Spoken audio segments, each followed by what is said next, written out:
All right, welcome again to Social Distillation, the submarine still of the internet, where we attempt to drop the bead and pour white lightning straight onto your brain. What are we talking about today, Sebo? Well, you sent an article to me about what was it called?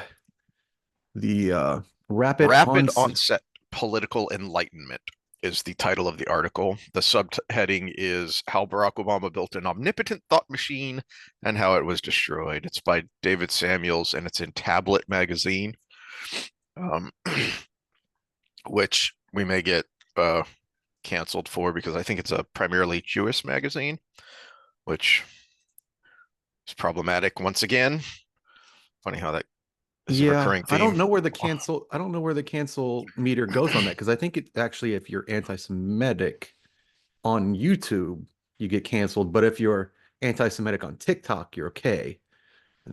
Yeah, there's nonsense happening on the right yet again, led in large part by frickin' Candace Owens yet again, who I Hmm. refer you back way back when I said from the right, guys, why did we ever make her a thing? All Hmm. right. Uh and brought up the Candace Owens versus Blair White on Dave Rubin, and you pause it right at that moment, or you can just see Dave Rubin's soul dying, going, what is happening here, and why did I do this? And but because she's easy on the eyes and has the appropriate level of melanin, we made her a thing. It's funny because you said easy on the eyes. I sent a friend that's kind of a playa a picture of Blair White and he didn't know who Blair White was. And he's like, "Oh, go get him." And Go get them, indeed. I was like, it's a matter of time, buddy. It's a matter of time. You're gonna pull the trousers down and boing. Uh, So she yeah, does present well as far as these things go. comedian Derek Richards has a great bit about that. Of you know, we've all been there. You go back to your room and you're like, oh, there's a surprise. How much have I invested into this evening? Is it worth? Or the will anyone find out? Mm-hmm. Yeah. All right. Well, Okay, to the serious stuff. Okay, so I'm gonna probably my part of this, you'll give the nuts and bolts because you probably read it more carefully mhm, than I did. But I'll be reacting with I actually have a lot of literature on yeah. political polarization and how people get sucked into this and how it's actually probably easier to do with people who are more left leaning in their ideology. And I got Jonathan Haidt up there, Righteous Mind, how good people are divided by politics and religion. I mean, it's we have books about this and we have plenty Hmm. of literature about around it, and everybody's acting surprised. What? Well, which is problematic because the powers that be said, "Oh, really? Then let's exploit that." And the normies are just now realizing, "Oh, this is a thing and it is being used to exploit us." And more people need to recognize that. And the Well, reason any I intervention starts with awareness. yeah, You know, because you go to an alcoholic and be like, "You're an alcoholic." They're gonna be like, "No, I'm not. I feel fine." Unless they've hit that rock bottom point, yeah, then they're like, "No, I'm not. I function just fine." Because they're in denial, right? yeah. But that's the first step. You have to break that denial and break through and be like, "No," because remember that time you were here at your son's, you know, athletic banquet and you fell over and everybody was laughing and you embarrassed your son.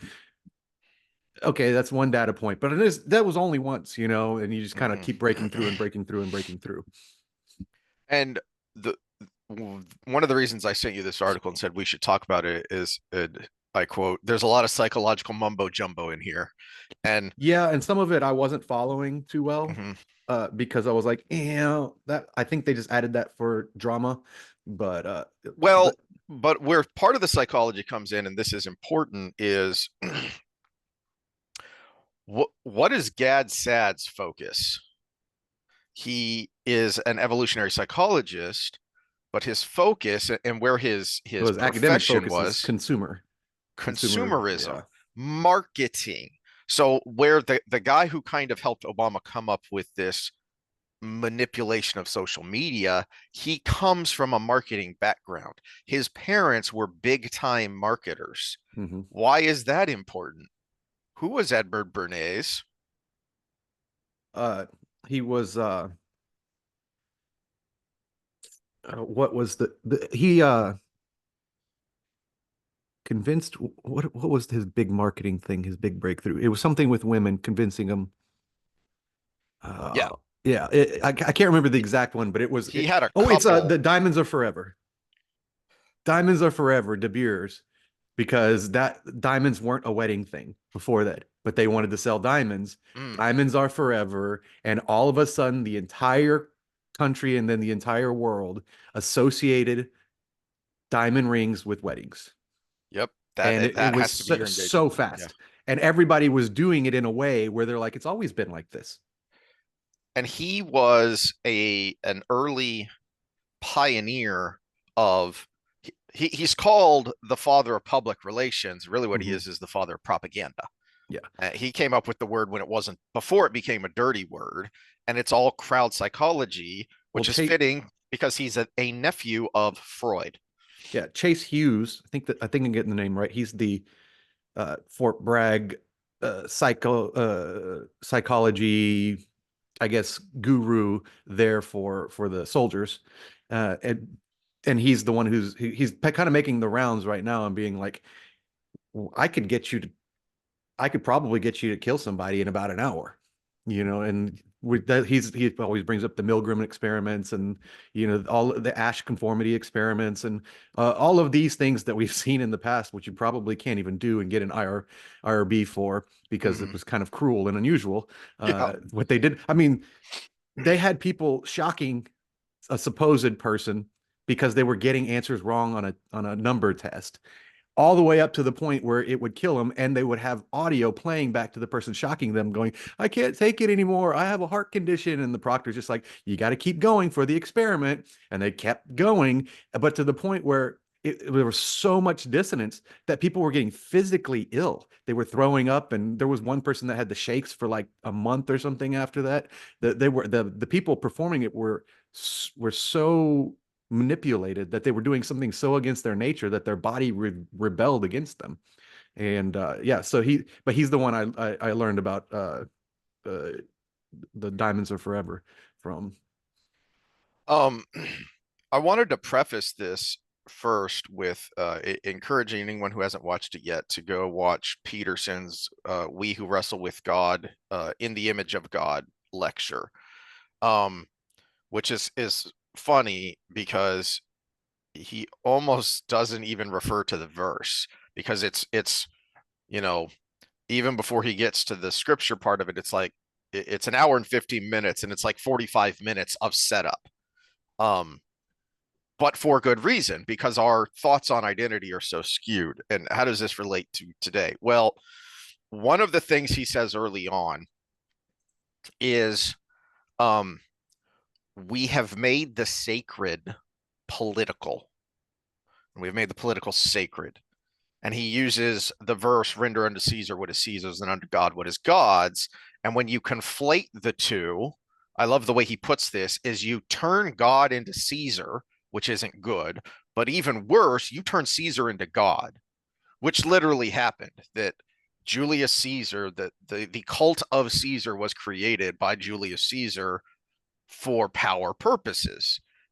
And look what it did to the Roman Empire. We have done that such that, I think I teased last time I wanted to talk about the potential ceasefire in Ukraine and what was Russia's reaction going to be and all that. And it's kind of pointless to talk about that in a in an atmosphere where you can't have a rational discussion. Mm-hmm. And one of the reasons we can't have a rational discussion is because the sacred is political and the political is sacred. And what does that do to you psychologically? Well, you can't if someone, I mean, not just in the modern day, oh, I've been triggered, but I mean in the old fashioned seriously offends your religion, you're going to have an emotional response, which is why we have strong emotional responses to every political story now because it's become sacred. It's Mm-hmm. become, in the worst Nietzschean idea of we have made our own morals and our morals suck. Well, one of the ways that kind of came about is, and this is part of the propaganda, And this is on both sides. Look at what the conservative cycle was on leading up to this last election. Is they've made everything existential. Mhm. Climate change, the world's going to end in 12 years, 20 something years ago. The world is going to end. The world is going to end. Trans rights, you're killing people. This is a genocide if you don't go with this ideology on the right. If if we don't win, we'll never have an election again because we'll be in a communist state, which we might have been close to that. We were on the way there at least, but it was existential, right? Everything was made existential, and when everything's existential, the end of the world. Well, I mean, it's like Revelations, right? That's the whole point of Revelations in the Bible, is to say this is why this is so important. And it's made worse, which we'll get into in the article, of the way this system was able to be manipulated was because we were, there's a bit of a chicken and egg here thing, but I would say we were already on our way to becoming idiocracy. We were already on our way to becoming shallow thinkers, or we already were shallow thinkers, especially compared to previous generations.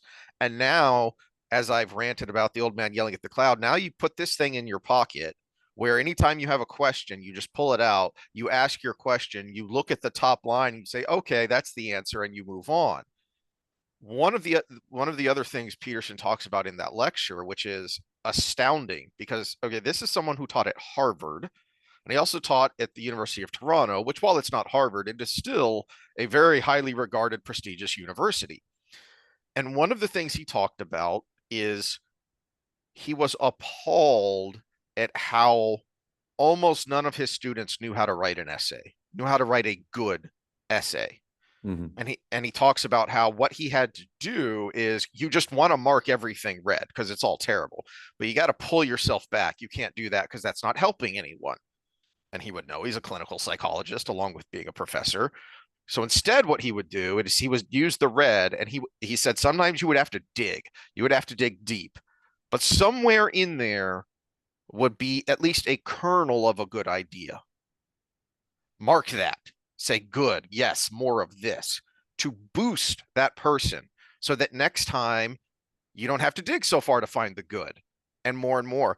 And the point of the essay, it wasn't just that, yeah, I'm old and cranky and I think everyone needs to be able to speak and write well, but the bigger point is, what an essay is teaching you to do is teaching you how to think critically, because you cannot have a surface level thought and leave it there and write an essay that's worth anything.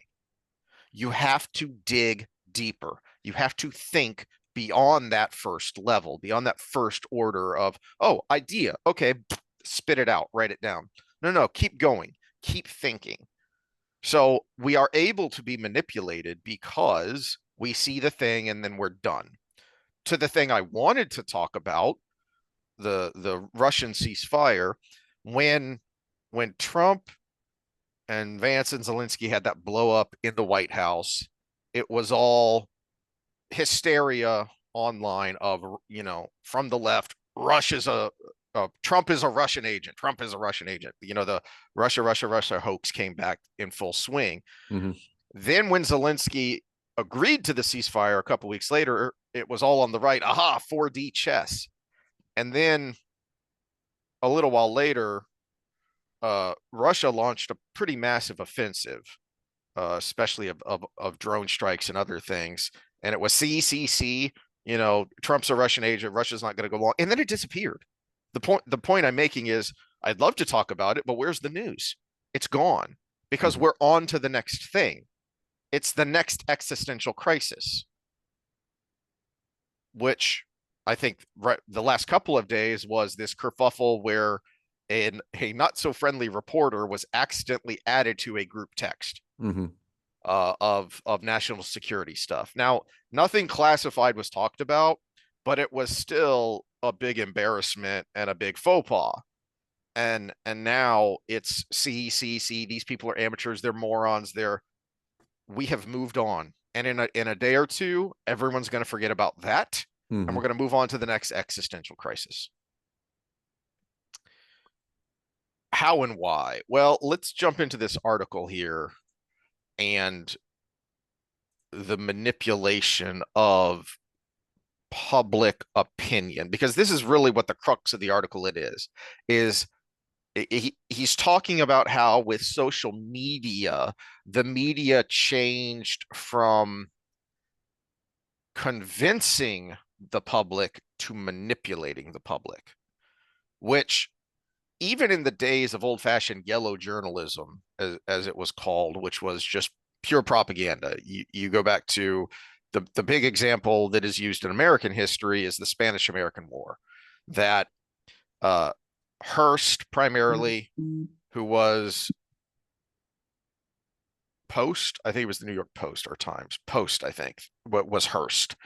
And that was one of his big empires, was the New York Post and some other papers. War is good for business. So he pushed hard for the Spanish-American War.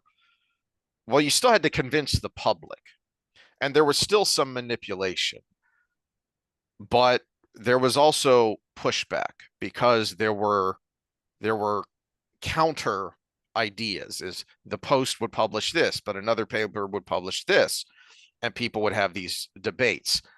The whole point of the social media era is you submerge any dissenting opinion so that instead of trying to win the public over, you're trying to convince the public that the argument's already been won.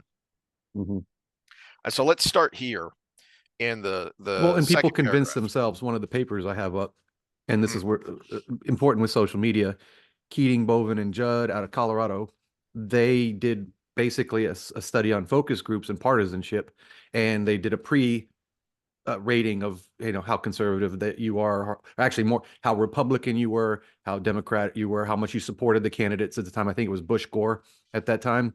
And then the focus groups, they would have a focus group discussion with people who are on their side, people who are on the other side, or mixed groups. And there was almost a 50 to 100% increase in partisanship in the focus groups with your own leaning. And that was everybody. It wasn't that there was an extreme person in the group that convinced everybody. Everybody was kind of like, oh, on a scale of 5, I support Bush, 3.5. And then it was afterwards on a scale of 5, do I support Bush, 4.7? So the shift happened with everybody because they just fed on each other. And social media does that because you do tend to trend towards the people in your focal group, but also it never changed with the mixed groups or the opposite groups. It never went in the other direction. It was just self-fulfilling prophecy in the own direction you were already leaning. And that's one of the points of the article here, is that so that's a focus group, which could be analogous to your neighborhood or your work group of friends or your personal group of friends or whatever. Now with social media, you don't even need that interpersonal interaction. It's all digital. So you've got your favorite podcasts, you've got your favorite people you follow on Twitter, you've got your friends that pop up on your feed because you've interacted a lot together, that kind of stuff. Something big changed sometime after the year 2000 in the way we communicated with each other and the means by which we absorbed new information and formed a working picture of the world around us. What change can be understood as the effect of the ongoing transition from the world of 20th century media to our current digital landscape. This once every 5 centuries revolution would have large effects. I'll pause there. I actually think that's a really good historical point, because up through the 20th century media, you can understand every media revolution. And here at the end of the paragraph, he references the telegraph, radio, and film. Well, all of telegraph, radio, and film really are an evolution, not a revolution, but an evolution of the earlier revolution, which was the Gutenberg press. The Gutenberg press started it, and then that method of information transmission continued to be refined I like the way they refer to reporters, uh, news reporters in the UK as news readers, because that's what they are. You're the guy sitting behind the desk is just reading something someone else wrote. He isn't Mhm. actually a reporter. He's a news reader. So all it is a different way of transmitting what you already had with the New York Times back in, 1900. All right. uh, once ones we have only just begun to assimilate and which have largely rendered the assumptions and accompanying social forms of the past century obsolete, even as tens of millions of people, including many who imagine themselves to reside near the top of the country's social and intellectual pyramid, continue to imagine themselves to be living in one version or another of the long 20th century that began with the advent of a different set of mass communication technologies, which included the telegraph, radio, and film. The time was ripe, in other words, for a cultural revolution, which would, according to the established patterns of American history, in turn generate a political one. I first became interested in the role of digital technology in reshaping American politics a decade ago when I reported on the selling of Barack Obama's Iran deal for the New York Times Magazine. By the time I became interested in the subject, the outcome of Obama's campaign to sell the deal, which had become the policy cornerstone of his second term in office, was a fait accompli. The deal seemed odd to me, not only because American Jews were historically a key player in the Democratic Party, providing outside numbers of voters, party organizers, and publicists, in addition to huge tranches of funding for its campaigns, but because the deal seemed to actively undermine the core assumptions of U.S. security architecture in the Middle East, whose goals were to ensure the steady flow of Middle Eastern oil to global markets while keeping U.S. troops out of the region.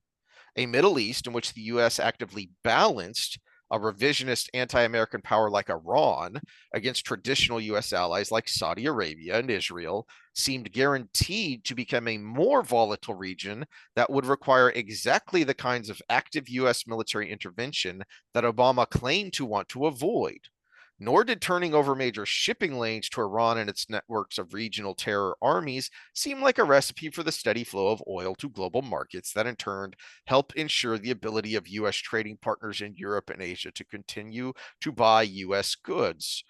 Seen through the lens of conventional American geopolitics, the Iran deal made little sense. I'll pause again. Yeah. And you look at the history of it and what happened. Well, part of the Iran deal was we gave unfroze a bunch of assets and gave them a bunch of money. They used that to fund ISIS. They used that to fund the Houthis in Yemen. What's happening right now as we speak? What was that kerfuffle about the with the text group? What was that all about? It was about the Mhm. strikes on Houthi targets in Yemen. So not only did it seem that way, but it absolutely turned out that way. In the course of my reporting, though, I began to see Obama's plans for the Middle East not simply as a geopolitical maneuver, but as a device to remake the Democratic Party, which it would do in part by rewriting the machinery that produced what a brilliant young political theorist named Walter Lippmann once identified in his 1922 book as, quote, public opinion. Lippmann was a progressive Harvard educated technocrat who believed in engineering society from the top down and who understood the role of elites in engineering social change to be both positive and inevitable. It was Lippmann, not Noam Chomsky, who coined the phrase manufacturing consent, and in doing so created the framework in which the American governing class would understand both its larger social role and the particular tools at its disposal. Quote, we are told about the world before we see it, end quote, Lippmann wrote. Quote, we imagine most things before we experience them. And those preconceptions, unless education has made us acutely aware, govern deeply the whole process of perception, end quote. Or as he put it even more succinctly, quote, the way in which the world is imagined determines at any particular moment what men will do. I'll pause there for a second to get your thoughts on that so far. Yeah, this is my big problem with the social roles theories, right? Because they're spreading the message that everything is socially mediated. Okay, so there's very little that is your biology, that is your genetics, that is evolutionary. It's all your what you learned as you're growing up is what makes you who you are. And that's just kind of preposterous on its head, but there is merit to it. That's the problem. The best psychological theories are the ones that blend social and biological components, right? And so, but if you believe that, so this is the one of the problems with my field of study is because it is shifted in that direction instead of being a balance. And that's why they hate the ev psychs, because the ev psychs are basically proving so many things wrong, right? So, uh, but the problem with that is if you believe everything is socially mediated, then you also could believe that everything can be socially engineered. The problem is because there's a lot to it, a lot of things can be socially engineered. That's why I was so excited about the discussion we had about the meme versus propaganda, right? The meme was ground up, which means there is a biological component to it. Propaganda is top down executive. Mhm. And I mean, just look at go on a diet, right? So societies are extensions of the people, right? So just think of yourself now, kind of bring it back so nobody has to think so meta, right? Go on a diet. Going on a diet is executive control of your urges, right? Because you have to go on a diet because you've been overeating. You've been overeating because of those urges. So the executive control of your urges, that don't always go too well. Diet success rates are not very good because you can't have executive control over everything, but you can have some. And if you do it for the right reasons, you can have good results and change everything underneath. And eventually, if you stick with it, the biology changes on the bottom. So now think of executive control of the government on the people. It may suck for a second, but eventually the people become accustomed to it in a way that it starts to become a bottom up thing because we've changed the biology of the country. You just gave me a thought that I haven't heard anyone else point out, and this is a very long article. I'm not going to read the whole thing. It's not an article, it's an essay, really. Yeah, And 32 pages. yeah, and so a way to summarize it is perhaps what Obama did, and then what Trump did in the 2024 election is what he's going to get to later of how Trump used this same mechanism to undo what Obama did is because you made the point about meme versus propaganda, so bottom up versus top down. What Obama did was to try and use both to squeeze the middle. Mm-hmm. But the meme was astroturfed. It wasn't real grassroots. That I think is ultimately why it fell apart. Well, let me bring back the diet analogy. Sorry for wrong pipe on that last Yeah. sip of my beverage. Excuse me. But okay, so say you're successful, say your executive control changes the biology, the urges go away. Have that sugar cookie one time and it all starts coming back. And so the change back is having that sugar cookie one time. And I mean, I think we're of the opinion that it was for the good instead of the sugar cookie, but the same analogy kind of so yes, the executive control worked. And we were changing it. I mean, I have some examples of how we've changed as a society on an Mm, organic level that aren't political, even like the safetyism movement of the 90s, 80s, and 90s has actually shifted us in the direction of a low trust society instead of a high trust society, which you need for independence and free markets. Uh, but but back to the analogy. So yes, we had this machine going. The article talks about Obama, but I have a feeling I think it's been ever since the deep state existed. mm. I think it's the deep state, and there have been figures, and I think Obama was one of the figures that managed to take a leadership role inside of it instead of being ruled by it. And I Yeah. think Bill Clinton also. And I'm hedging back and forth on Bush because he seems to go where the wind goes. Hmm. So I think he might have been led by it, but but yeah, I think this is a deep state thing, but there are figures within it that had greater influence, and he would be one of them. But yeah, but we've been shifting in that direction for so long that it has seemed organic. But then we had that taste of a sugar cookie, and now we're like, oh my gosh, how bad did this get? Well, let me jump back to the article Yep. here for a couple of paragraphs to set up what we're talking about and how that happened, and also why I say this wasn't an actual meme. This wasn't organic. It was AstroTurf, not Mhm. grassroots. Well, that was my point. It was astroturfed, but Mhm. over time that can Yes. change the base. Yeah.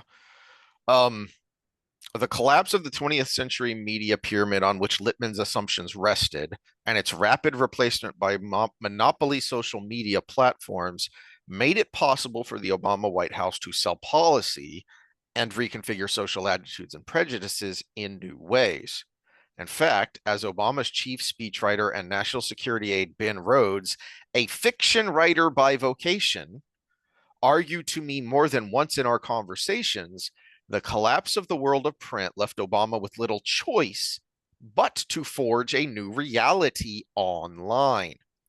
When I wrote about Rhodes' ambitious program to sell the Iran deal, I advanced the term echo chambers to describe the process by which the White House and its wider penumbra of think tanks and NGOs, which how much have we been hearing about those with the Doge revelations and what a money laundering circle jerk that is? Back to the article, generated an entirely new class of experts who credentialed each other on social media in order to advance assertions that would formerly have been seen as marginal or not credible, thereby overwhelming the efforts of traditional subject area gatekeepers and reporters to keep government spokespeople honest. I think that is incredibly key. And I don't know if he realizes how brilliant that is, because I think he should have spent more time on that, which Well, is, it's what Brett Weinstein calls idea laundering, right? And the same thing happened in gender studies mhm. and in biology, where these activist authors were basically citing each other round and round and round till it became the literature. It's been a while since I've used this, but when I was working on my master's thesis, I came across a similar thing, which is I found someone who referred to this book on the subject that I was researching as having used this quote unquote discredited figure and his work. All right, well, what's the source? Okay, well, let me go here. Okay, well, you just saying the same thing. This person is discredited. Okay, well, what's your source? And I finally went round and around in a circle with a dozen different sources who eventually all just led back to each other. Mm-hmm. I never ever could find the person who said discredited because here is evidence of how this assertion is wrong, whether factually incorrect or a faulty conclusion. Because finally, I Yeah. just ordered the book myself because we didn't have it in the university library.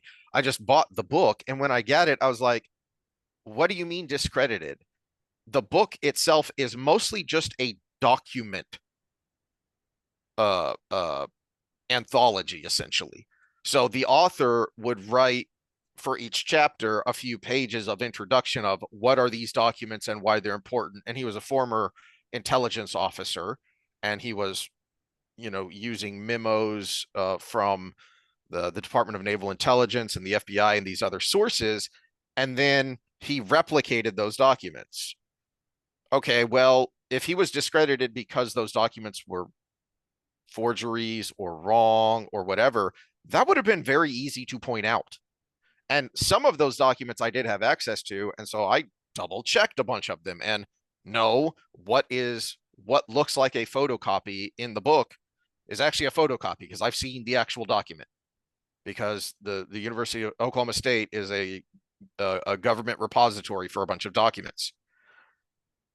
The point being, it is not that hard in academic circles where this stuff is supposed to be rigorous to find this kind of as Samuels puts it here in the article, uh, experts who credentialed each other. And just keep in mind what we just went through the last 5 years with the COVID thing. Trust the experts. Trust the experts. Expert says. How many headlines did you see? Expert says. Mhm. Or such and such and Mhm. such and such and such. Expert says. Who was the expert? What was the credentials? Yeah. What are the other experts saying? You give me something about physiology. Am I expert, or is that person more expert than me? That kind of stuff. A cultural example of that you just talked about with the discredited author. Remember Nick Bosa, the racist comments stories about him? Oh yeah. Yeah, and that was always and I was like, I want to see what the racist comments were.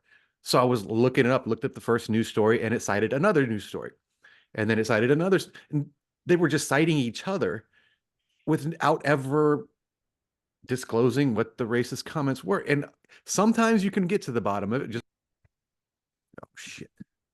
Don't touch your thingy. Not while we're recording. Okay, I'm back. You're back.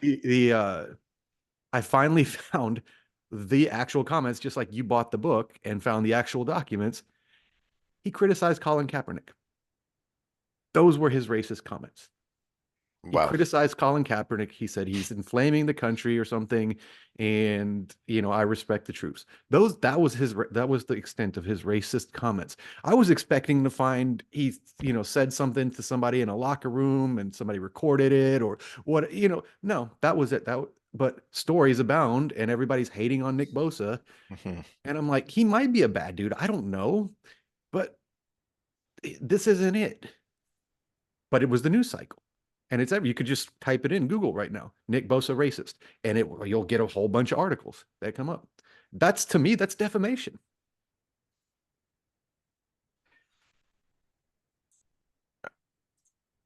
On the plus side, it getting to the last bit that I wanted to read here from this article, um, in a way, the downfall of this system was inevitable. And let me get to that here with this. To my mind, the point of the story I was reporting, and again, this is going back to when he wrote an essay for the New York Times Magazine about the Obama's Iran deal, how it came about, how it was sold. The point of the story I was reporting, in addition to being an interesting exploration of how the tools of fiction writing could be applied to political messaging on social media as an element of statecraft, was twofold. First, it usefully warned of the potential distance between an underlying reality and an invented reality that could be successfully messaged and managed from the White House, which suggested a new potential for a large scale disaster like the war in Iraq, which I, like Rhodes and Obama, had opposed from the beginning. Let's not go to a disaster like Iraq. I mean, we could look at the Afghanistan withdrawal, but let's just look at the economics, and Bidenomics are working. How many times did the uh, Psaki, or what was her even more inept successor, Jean-Pierre. Jean Pierre, stand up there and gaslight you to your face about how the economy was doing fine? And you're sitting here looking at your grocery bill going, it's freaking doubled in 3 years, man. It's not fine. Okay. So the mechanism allowed for, as he puts it, a selling of a of real reality versus invented reality. But the farther apart those get, the more absurd, the more tenuous that fiction becomes. So, it's why we talk about and overanalyze Robert Jordan's Wheel of Time. One of the reasons that story works so well and is so rereadable is because it is very easy to suspend your disbelief in this fantasy world because the people, the characters are so real. Mm-hmm. You can absolutely imagine meeting this person in real life and they would act and talk this way. This Well, would not be someone who would be out of place. this is funny because this article makes me think of the third episode or second episode of the series, the TV series. And one thing that we kind of agreed that they did well was the character Robin. Yeah. And one thing that I thought was okay for the way they adapted it to TV was his statements on not only do I have pretty much control over all these people, they think I've been here for 10 years. Mhm. And that's exactly what my De Beers thing comment was. Everybody not only switched to Diamonds Are Forever, they switched in a way that they were like, it's always been this way. Mhm. It's always been, of course. Now let's look at politics here. Before 2016, Trump was the blue collar billionaire. Mm. And you either didn't give a care about him unless you watched The Apprentice, or were a business person that read Art of the Deal and was trying to learn from him. You either had no idea or care about him, or you liked him. He was the blue collar billionaire, like I said, until 2016. And after 2016, I've always hated Trump. Mhm. You didn't always hate Trump. You didn't even care about him, Mhm. or you watched his show, which meant you liked him, or you were reading his books, or you were benefiting from his New York development. Or You you were didn't cheering care. when he showed up and beat up Vince McMahon. Yeah, you were cheering for him, or you were laughing when he was with Macaulay Culkin in Home Alone. It, but after 2016, everybody on that side of the aisle is, oh God, I hate, and they make this Yeah. sneer with their face when they say the word Trump. It's an easy Mhm. word to make that sneer with, and all of a sudden, everybody hated him forever. Yep. Elon Musk, before buying Twitter, making it X, everybody loved. He was the electric car guy. He was SpaceX. He was Starlink. We're going to get free internet for everybody. He's doing more than NASA in space. You know, and He had a then cameo on Big Bang Theory. yeah, and then buys Twitter X for freedom of speech because of politics. And And now he's all a of a fascist. sudden, yeah, now he's a fascist. Now, oh, Mhm. he's literally Hitler. Uh, Well, Tulsi I Gabbard. think this paragraph here, this last paragraph I want to read, illustrates why that had to happen and how it failed so miserably. Well, it's Because, currently working in some places. well, yeah, we'll get to that. I have the receipts and It is here. to your point, and the psych articles you have of why it works, where it works, and with whom it works. All right. Second, I wanted to show how the new messaging machinery actually operated.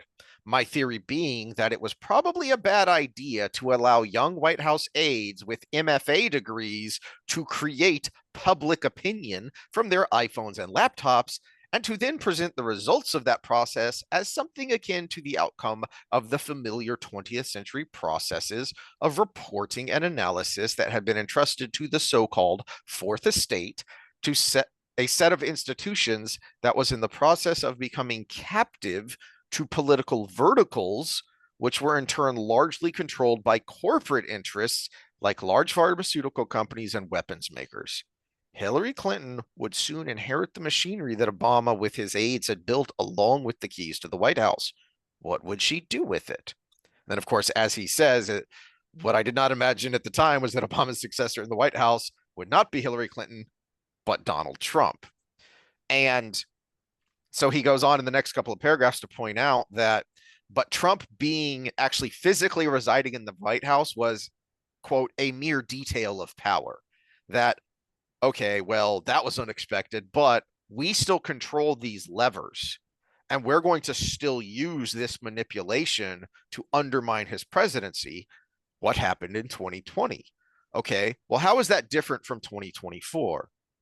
You pointed this out ad nauseum, even early on, of hey, something may be shifting in the zeitgeist here because back to my earlier point about top down and bottom up at the same time, Trump was still using the traditional machinery of media.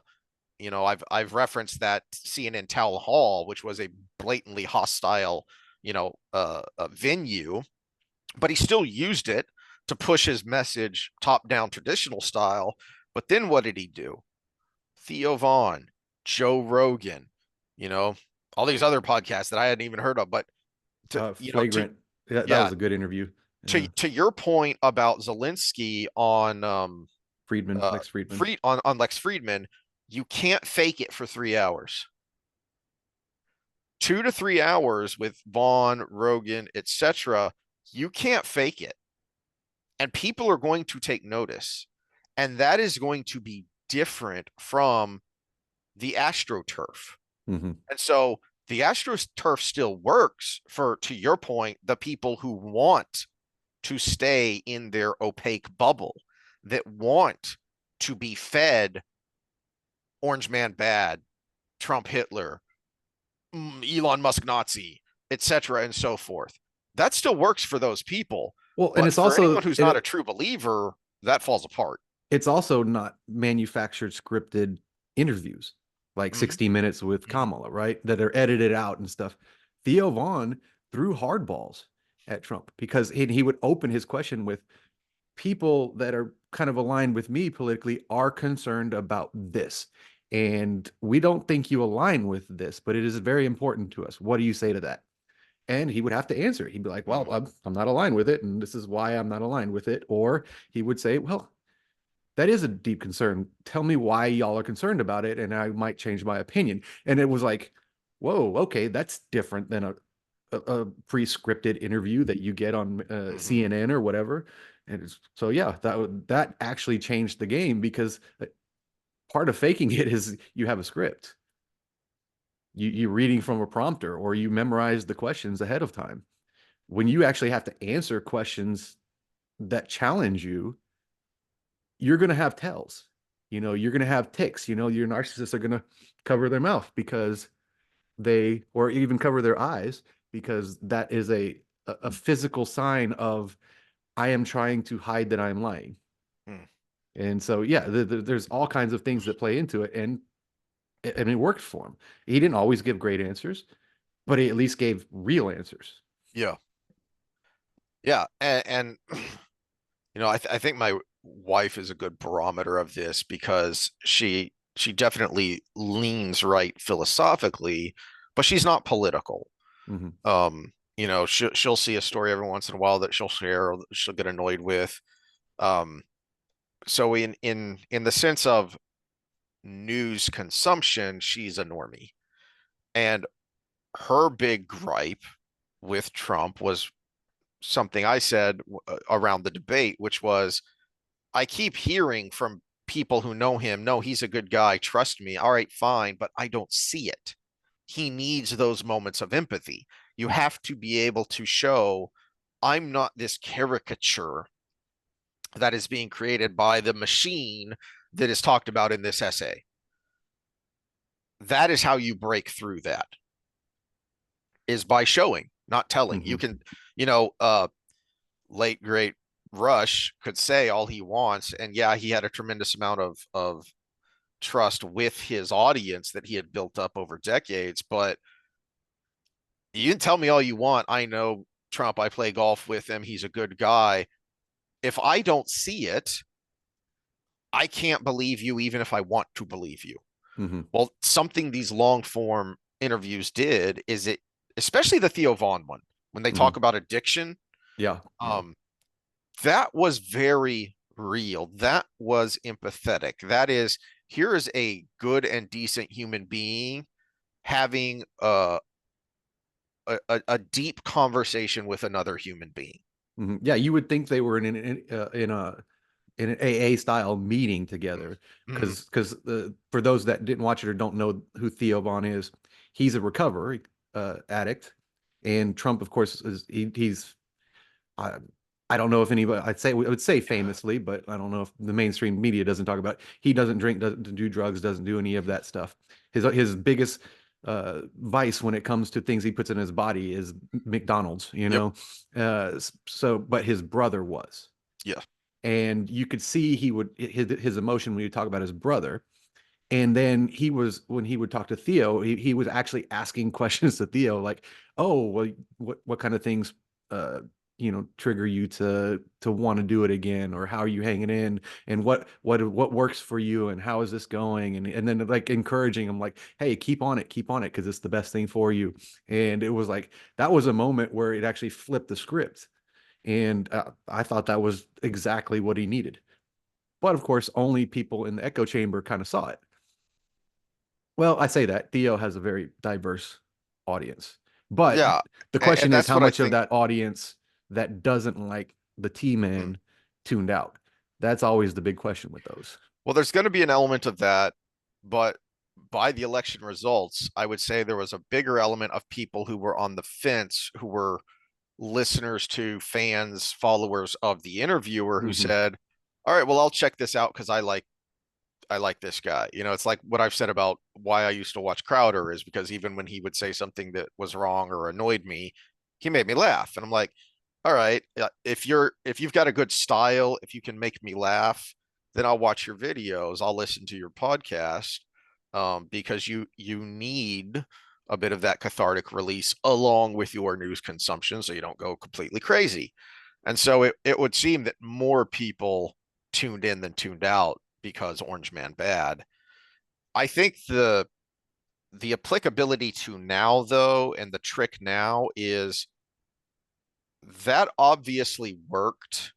And Samuel's point here in this essay, he goes through when he transitions to Trump, what happened in his first term, and then how that changed and what they did differently in the 2024 election. Great, but can you still use that successfully, that mechanism, that idea, to govern? Hmm. Because it is one thing, you know, I brought up the late great Rush. People would ask him all the time, why don't you run for office? Well, guys, there's a big freaking difference between getting and maintaining an audience and getting voters to vote for you. Hmm. You know, you you have to change your approach. You have to change your tactics. Well, same thing with campaigning versus governing. Campaigning to win a vote versus governing and getting people to move to your side or stay on your side. That's a that's different. Hmm. And I think that is difficult now because of where we started with the everything is existential, everything is black and white, everything is a crisis, everything is all or nothing. That makes it even, because I have seen a number of people, you know, just scrolling through X, people who were big time Trump supporters in the campaign who are now, he's betrayed us, he's betrayed the movement. Guys, it is right now as I sit here and look at my calendar, it is March 26th. Yeah, 2 months and 6 days. 2 months and 6 days since he was sworn in. Can we chill out a little bit? You Well, know, back to the Trump long form. One of what I thought was one of his better moments was in Rogan, when uh Rogan kind of challenged him on, hey, you're surrounding yourself with all these people, like, you know, RFK Jr. says this about that, and what do you think about that? And Trump said, well, you know, I think Bobby's wrong there. And I think it was about drilling.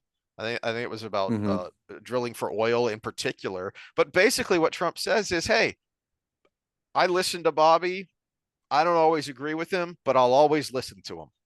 Well, and even with that leaked text chain, Mm-hmm. if it is real, you had Vance disagreeing Yes. with Hegseth and Walls, right? So Mm-hmm.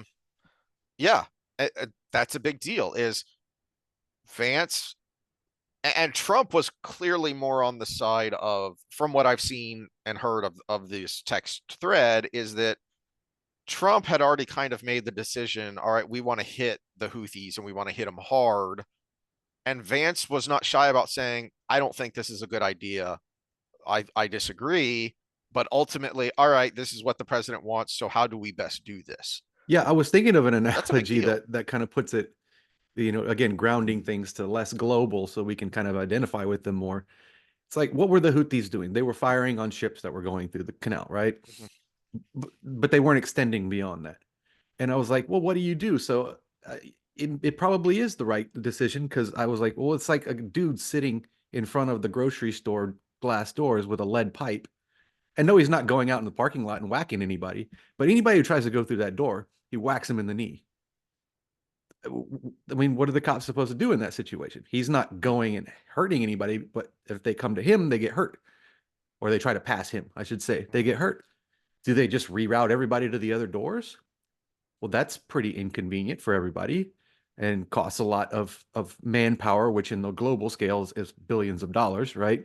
And Trillions. When trillions you're of talking about dollars. the Yeah. Strait of Hormuz, you're talking Yeah. trillions of dollars in Yeah. So, traffic. I mean, the cops have to go in there and remove the guy with the lead pipe, right? And Unless you're in California. yeah, unless you're in California. Then somebody just films it and gets a following on X, right? Yeah. Well, I know you've got more psychological mumbo jumbo to talk about with this. You've had several articles. Well, yeah, and this is I said you said it's not working anymore, but it kind of is. It is working enough. In fact, you look at the numbers, and I should have had uh these ready because I didn't think about it till you got to part of your conversation though. Was the Democratic Party is kind of in a rift right now. And they're saying, and there's three major groups. There's the we need to moderate, there's the we need to stay the same, and there's the we actually need to even be more progressive. Hmm. And the we need to moderate is bigger than either of the other two groups, but the other two groups together are way bigger than the we need to moderate. So it is either going to stay the same or even keep shifting in that direction, as those focus groups pointed out. But I'm trying to think. Oh, and as far as working though, it is working on that subset of people, right? So we've got basically half the, well, independents are there. So 30% of the 30 something percent of the country is still pushing in this direction. The propaganda is still working on them. And I just did my progression of Trump to being either not even cared about or loved to being literally Hitler. Elon being one of the most beloved, eco-friendly billionaires in the country, being basically a philanthropist with his money because he wants SpaceX not to make billions of dollars. He wants SpaceX to help us get to Mars and have a backup plan if we get struck by a meteor or something. He built Tesla because he actually is a believer in climate change and how it's going to eventually lead to destruction of the world, or at least making it different and destroying a lot of it. So he's a believer in those left-leaning policy or left-leaning ideals, and he uses money as philanthropy. What more do we want from our billionaires than to actually use the money they make to better things? We always talk about the billionaire, the Scrooge McDuck that just sits on his money, right? Mm-hmm. It's the opposite of that. And he was loved for that until he said freedom of speech because these people are messing things up. All of a sudden, because the machine was on that side, the propaganda machine, all of a sudden he's also literally Hitler. Tulsi Mm-hmm. Gabbard, she was the darling of the Democratic Party until she criticized Obama. And after she criticized Obama because he was bombing people in Syria, and she was like, "Hey, we're bombing a lot of people. You promised not to do this." And she sinned against the machine, so the machine turned against her.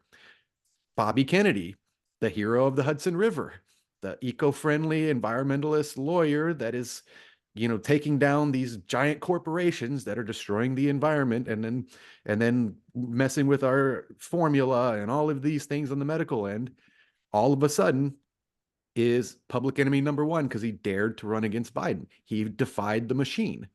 And once he defied the machine, boom, everybody's like, oh, he's Goebbels, or he's the new Lysenko, it's all of a sudden he is this hated person.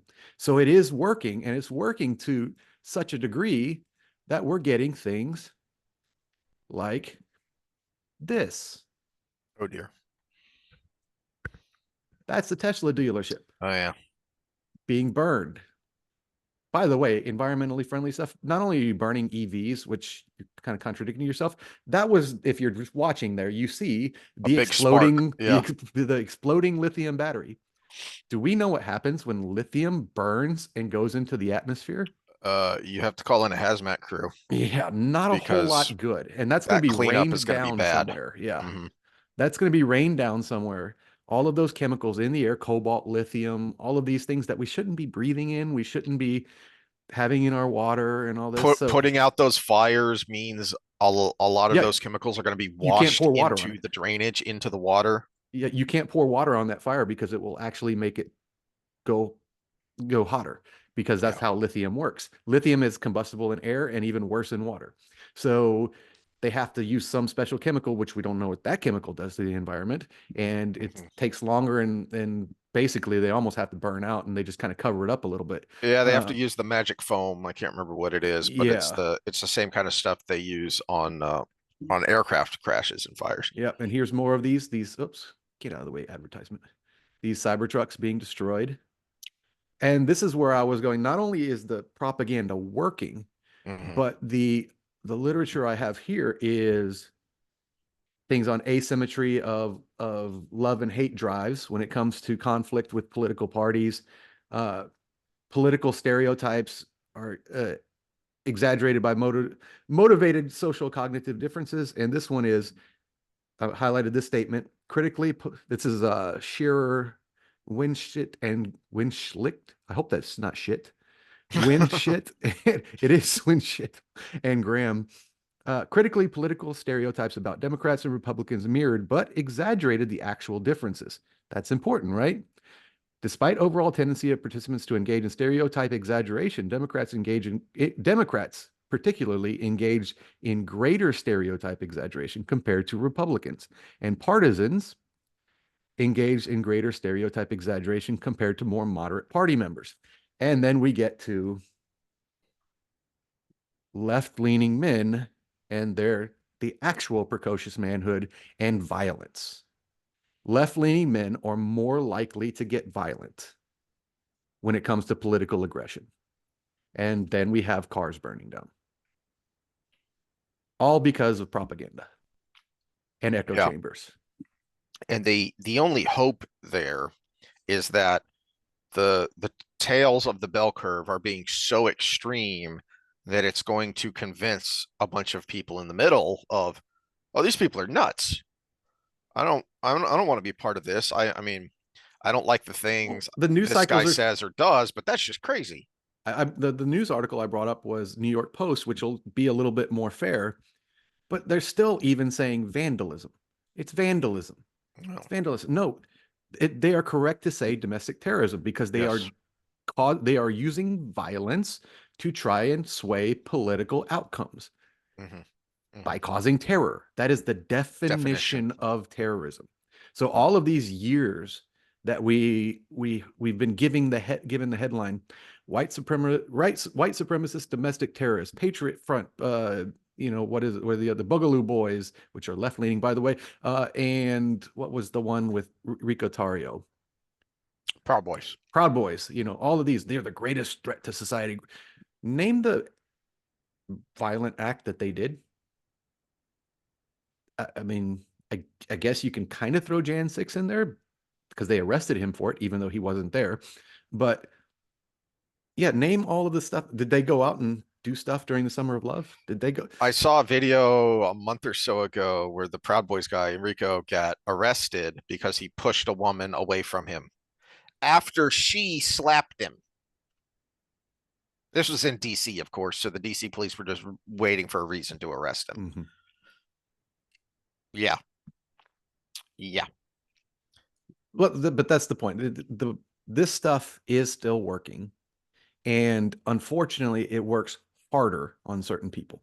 Yes. It works very hard on certain people. Now, there are like really extreme right people that would probably it would probably work on, but the radar's been up on them for so long that Mhm. they haven't been able to do anything. And the for certain groups, you're not allowed to point out when they do bad things because they're on the side of the angels. So, for instance, these Tesla terrorists is what they are. Well, a lot of these people are already part of the radical environmental groups, which have long been, go look up ELF, the Earth Liberation Front. These are the people that would drive railroad spikes into trees to maim or kill loggers. Because the chainsaw, for anyone who hasn't used one, you hit something like a railroad spike, it's going to snap the chain, and this chain is going to come Hmm. flying back at you.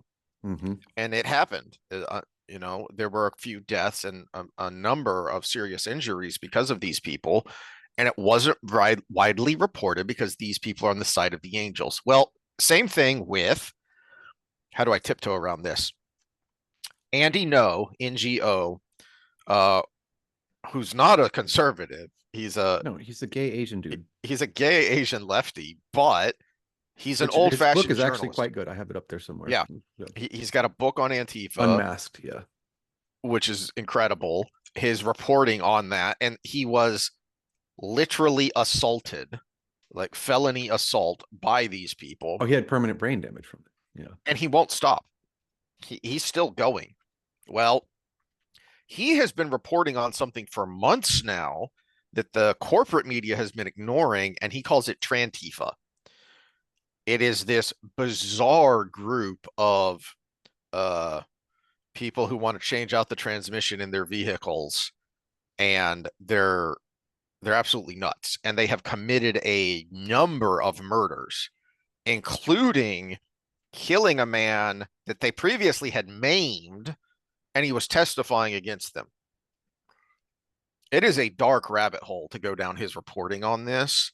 But the point being, much like the Nashville shooter whose manifesto the police refused to release until it was leaked, you're not allowed to talk about these people even when you have verifiable facts of, oh, this is terrorism. These people are committing political violence. These people are committing violence against anyone they deem as their political opponent.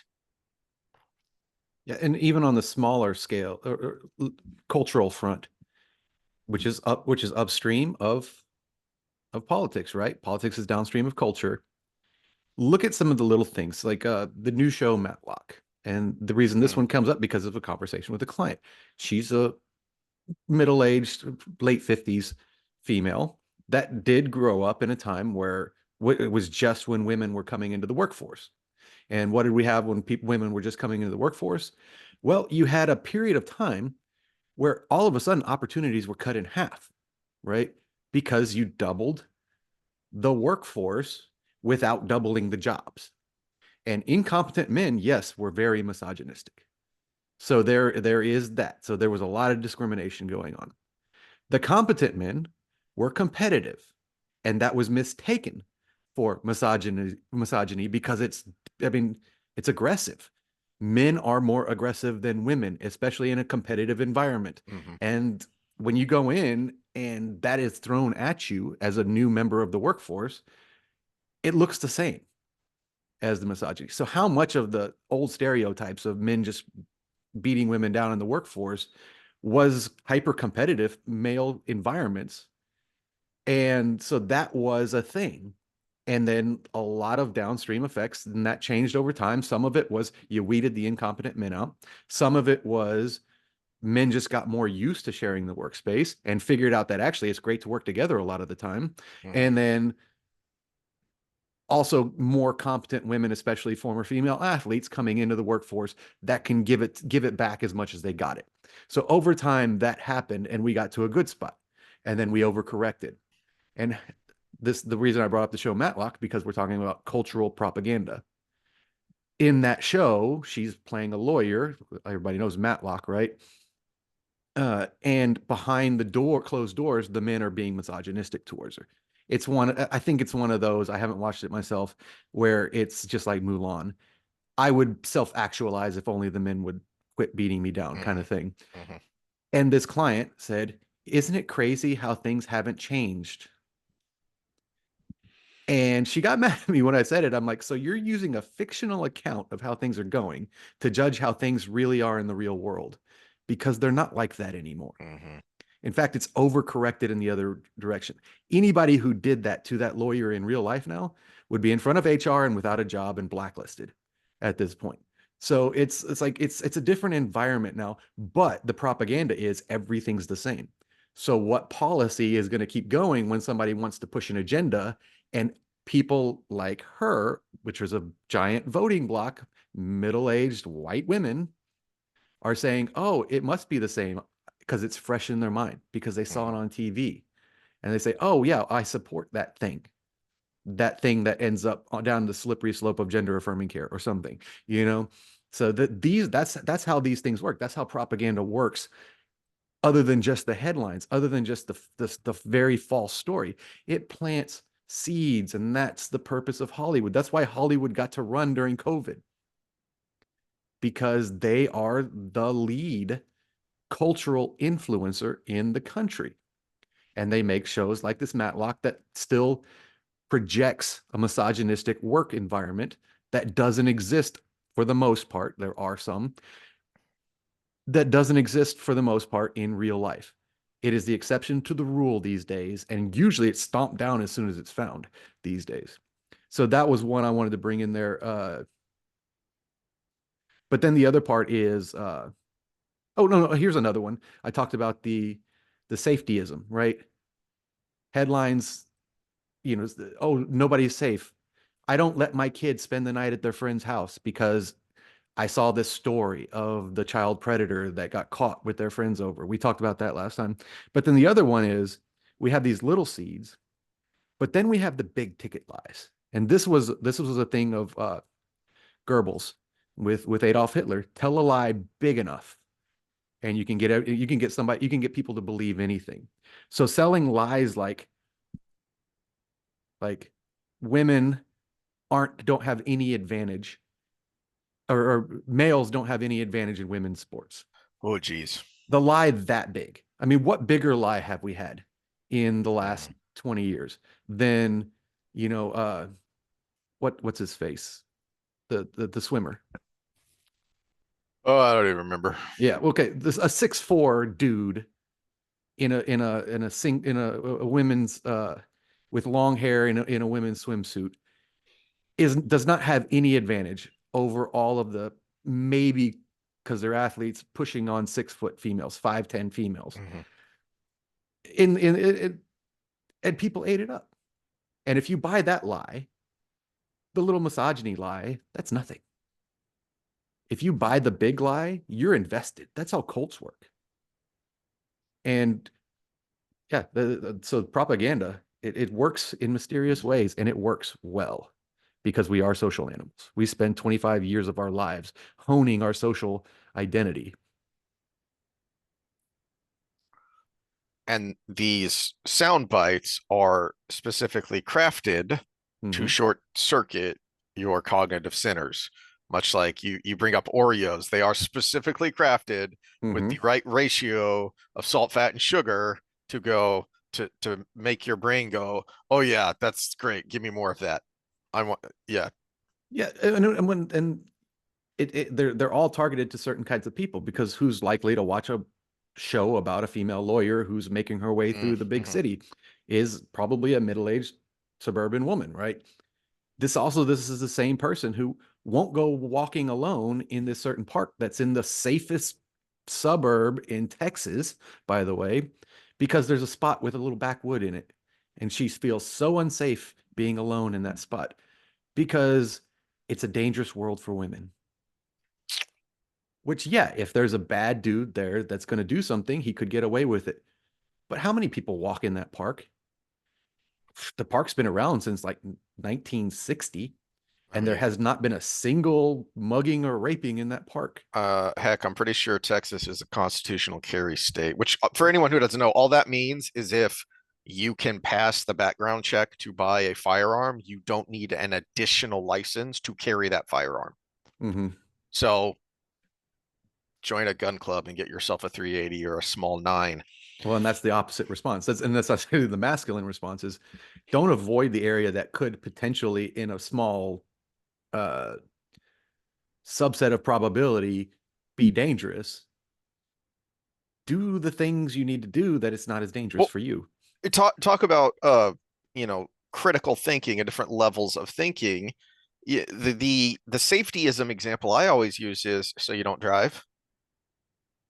So far as I know, that's still the #1 killer in the United States. It's traffic accidents. Well, heart diseases, but heart disease is more than traffic accidents. Heart disease. Okay. I knew that was the #1. Pneumonia, influenza, cancer, and then traffic. Yeah. Okay. See, I thought traffic was still. Well, they just say accidents. And which is mostly traffic, but you could fall off a ladder and get in that. that same But it's category. mostly traffic accidents because we have a lot of roads, a lot of cars, and we drive fast, And we drive and like not well. idiots. I And always we say drive the like idiots. yeah, I say the biggest if you want to I always talk about how powerful emotions can be, as we've talked about, even with rational thinking. You want to see how the most underrated emotion can be powerful. Get on I-10 where it's 2 lanes and fly down with everybody going 85 miles an hour, and then get stuck in that spot where one truck at 65.5 miles an hour is trying to pass the truck at 65.25 miles an hour. And it takes them 10 minutes to get around the other one Yeah. and blocks everybody and backs everything up. Watch how everybody changes their driving habits. Everybody's just fine hanging out. They'll wave at you and everything when you're all going the same speed And all going of a down the sudden road. now they're jockeying for position. Yeah, jockeying for position with their Yeah. 2,000 pound death machine, cutting people off, honking.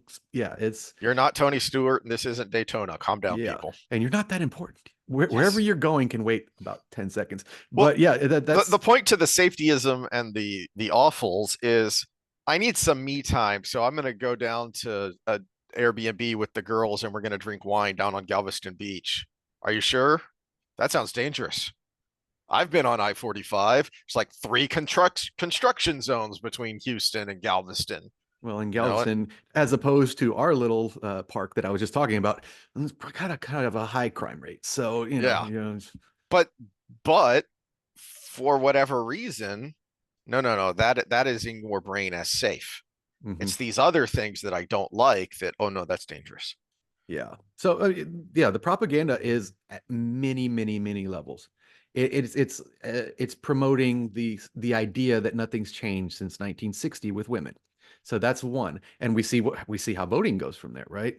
We see how downstream from social psych, all our education policies are, especially how we treat little boys, right?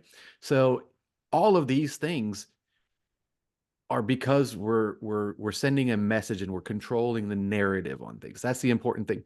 In the AMA, uh, I would call it journal press release.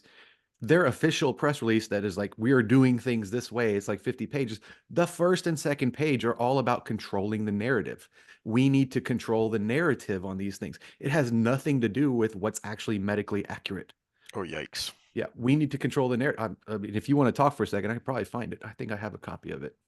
Well, let's save that for next time because we need to wrap it up. And my thought for, depending on what else pops up in the news that we want to talk about is I think a good place to leave it and then ask a question for next time because I'm seeing more people talk about this, and Peterson talked about it in that lecture on in the image of God that I mentioned, is the growing disparity between especially young men and women and their ideologies of left versus right and why that is, but more importantly and hopefully, can this shift in methodology, can it actually impact that? Hopefully it can, but to your point here, you have talked a lot about this industry is becoming dominated by women. And what is their guide to language, narrative, and concepts? Yeah, this is Very feminine. yeah, American Medical Association. The field of equity, like other scholarly domains, has developed specific norms that convey authenticity, precision, and meaning. No, it doesn't, but otherwise. That's the first sentence of this document that the AMA is running under. And then the second part of it is notice there's a land Oh my acknowledgement. gosh. A land acknowledgement, but then table of contents. Okay, so I was wrong about the first and second page, but it is the fourth and fifth page. The headline: Advancing Health Equity. Again, important word, equity, not equality. Equity. And then a nice chart of how the message should be spread, as we've been talking about all day. We have the message, the story, the narrative, the deep narrative, deeply held values that are baked in. That's to our point from earlier that propaganda can end up becoming organic if it goes for long enough. They're trying to bake it in their own words. We just read it from their document, baked in. It is part of you now. And it is baked into this client I was talking about that it's a dangerous, mean world for women. Even though she gets evidence of it in my gym every time that it's not, that it's an empowered world for women. It's actually never been more so. We Mm, overcorrected. And that's part of the problem because nobody's getting along because we overcorrected. yeah. Well, I'll have to, there's some interesting factoids about that and about the difference between college educated versus non-college educated women and how huge that disparity is. Yeah, that's the chart I said I should have had ready because it's every group was pretty much 50-50 on every issue except that one. And it was a magnitude of like 40%. I mean, that's a massive difference. Yeah. Well, we may talk about the gender differences some more next time then.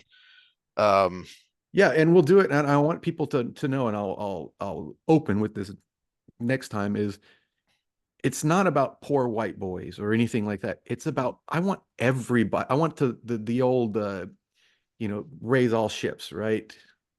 That's the men do better when women are doing well. Women do better when men are doing well. If it is not a power struggle between the two. And that's what the narrative is right now, that there's a constant power struggle, whether it's men, women, black, white, indigenous versus everybody else, uh, Arab, Christian, all of these things. They're just the narratives that are out there is a constant power struggle. And that's what I would love to see change the most because all of a sudden, just like that first article I brought up, there's not that much difference between the parties. There's not that much difference between people that support the parties, but we're polarized and it's all propaganda. mm, It's not organic. yeah. All right. Well, we'll talk about that next week, but next time we will talk We'll the have episodes 4 and 5, I guess. I'm yeah. ready to go, and then after that, it'll be one episode at a time. So they should get a little shorter. I notice we've been getting close to 2 hours on each of those episodes, but we did 2 episodes last time. So Yeah. Well, I haven't watched it yet, but you said four was actually halfway decent, so maybe we I would won't have a say it ton to was talk actually about, good. and it'll just be, hey, wow, good job. Why can't you do more of this? Yeah. Well, I'll be watching that here in a little bit, and I'll give my thoughts, and we'll do that Saturday. So see y'all All then. right. Back to work for me. See ya.